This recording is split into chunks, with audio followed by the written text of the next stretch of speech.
Good morning, friends. Welcome back to my YouTube channel, Medical Classes by Dr. Srinidhi Kumar Acharya. Please don't forget to subscribe to my channel, and also please give your valuable comments. And you can also visit the playlist. In the playlist, all the topics are given in the systematic order. Friends, we are talking about Bala shosha. In the last class, we have discussed different causes and as well as the symptoms of this Bala shosha. Ashleshmika Sanya Sevana. There is Ati Ambu Sevana, Ati Shitambu Sevana, Ati Nidra, or Ati Swapna, etc. Now we will have further discussion on the same.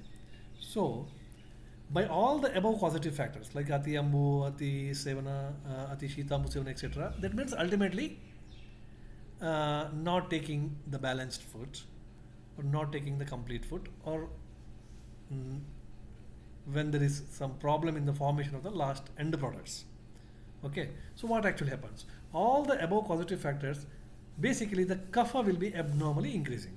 It may be Ati Swapna, Ati Ambu, Ati Shitambu Sevana, and even Shleshmika Sanya. It is kapha which is abnormally increasing in the body, supervening the Agni Madhya. As a result, there will be Agni Madhya, and there is also formation of Ama, which further blocks the Rasavaha Shrotas. This is the pathology given in the shloka. Shrotaso Ruddeshu Rasavaishu. Okay, so further blocks the Rasavaha Shrotas. Now, thus, the total body digestion and metabolism get hampered with the decreased production of metabolic end products in the blood, due to which the tissues will suffer badly. The depleted dhatu formation on the obstruction of Rasavaha Shrotas. Because of obstruction of the Rasavaha Shrotas, the nutrients are not reaching at the dhatu level, and as a result, the formation of the dhatu is get affected, and that is reflected as shosha.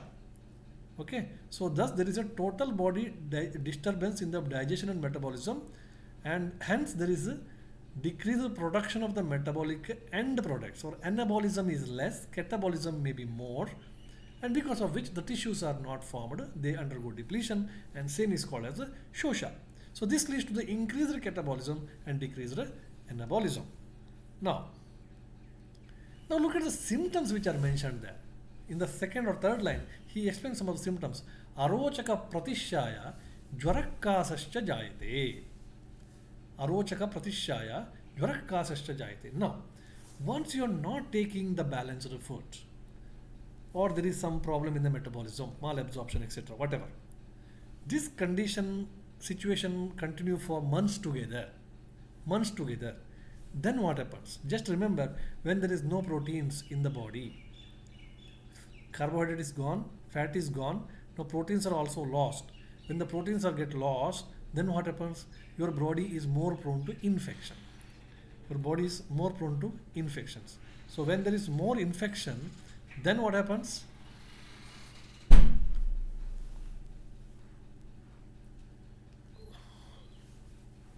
So when there is more infection, the repeated respiratory tract infections, so they are also very, very common. Okay, now your body immunity decreases because the proteins are not there. Proteins are the major factors which produce the body defense cell, immune cells, maybe antibodies, immunoglobulins, WBC, monocytes. So they are basically all proteins. When these proteins are not there, naturally you are get more prone to infections, and you may have recurrent infections, which is also depicted in PM. Okay, therefore what they say is, when this condition continue for a longer time, then child will get this set of symptoms. What is that? Pratishaya, jvara, kasa, arochaka. See, so beautifully explained. This is nothing but recurrent respiratory tract infection. Most commonly other infections, skin infections, GAT infection can also occur, but most commonly child will have a recurrent respiratory tract infection. The same is explained here. See, arochaka, child develops the loss of appetite and loss of taste and failure to gain the weight. When there is loss of appetite, naturally the child will not take, then failure to gain the weight is also there.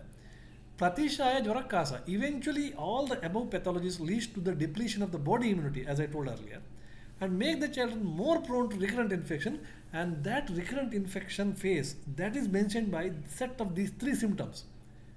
Pratishaya jvara kasa. Okay, that means repeated respiratory tract infections. So frequent recurrent respiratory tract infections like cough fever and upper respiratory tract infection leads to immunocompromised state and as well as emaciation.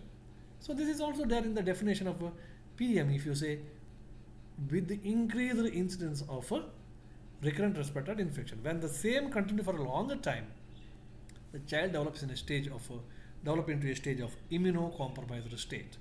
Child is totally immunocompromised. There is no proteins, there is no immune cells formed. Totally immunocompromised. Any infection can also occur to baby. So what happens in the next stage? In the next stage, when they say Kumaro Shushyati, so infection is continuously occurring, food is not a balanced food, that is energy deficit is continuing, protein loss is continuing, because of which child is developing a recurrent respiratory infection. Child already landed in a stage of what you say, immunocompromised state. What happens next? Kumaro Shushyati Iva, that is, there will be a gradual running down condition of the baby. Shushyati, child is coming down, body weight decreases, gradually child is going towards failure to thrive, child being immunocompromised and become marasmic. Last one he says, Snigdha Shukla Mukha Akshi. What happens? Snigdha Shukla Mukhe Akshinaha. Okay, so this may be suggestive of presence of the edema. In the meantime, child also develops a what you say generalized edema because of kwashiorkor and protein loss. Now, as a compensatory mechanism to the protein loss, edema will develop all over the face and all over the body also, which is called as a generalized anasarka. Now, Ayurveda is basically a Darshana Shastra. They give more important for the observation. Probably a edematous child, when he has been viewed from a little distance, quite distance, when you view him or when you watch the patient, he may looks, edematous child looks shiny. Okay, it's an abnormal shining. We know that such references are explained in many contexts. Okay, Srimad Darshana Lochana is explained in Kshayajakshasa. Okay, similarly, Panipadasya Ramaniyata, that is mentioned in Naiga Mukhamandika Graha, where also there is swelling. So similarly here also, as a compensatory mechanism to the protein loss, child is developing edema and that is viewed, then it looks like Snigdha Shukla Mukha Akshi. Okay, it is little shining and Snigdha. So therefore it is mentioned, number one. Number two, Shukla Mukha Akshi may be pointing towards anemia-like condition, pallor, extreme pallor. Okay, Akshi, Mukha and Shukla, extreme pallor-like conditions may be also seen. All these findings are very, very common in the last end stage of PM, that is kwashiorkor-like condition or marasmic kwashiorkor. So all the above presentations explain how a child is emaciated gradually. You look into the pattern and leading to a stage of death due to nutritional and metabolic problems. Emaciation of the child is the one clinical presentation and causes are many. So here they told Bala shosha. Bala shosha you should not take as a disease. Bala shosha is a clinical condition. There are so many conditions which may lead to Bala shosha. But all these conditions, when they lead to Bala shosha, how the pathology occurs, that they explain. Okay, so that they explaining beautifully. But the causes explained gives the indication towards Agni Mandya due to faulty dietary habits, that I also explained. In other words, the disease explains the sequelae of protein energy malnutrition, almost all. They are not going in so detail, but they are giving all the points, all the steps, how a patient go into the stage of malnutrition. So with this we conclude. In the next class onwards, we will go for the treatment of Bala shosha as explained in Ayurveda. Thank you very much.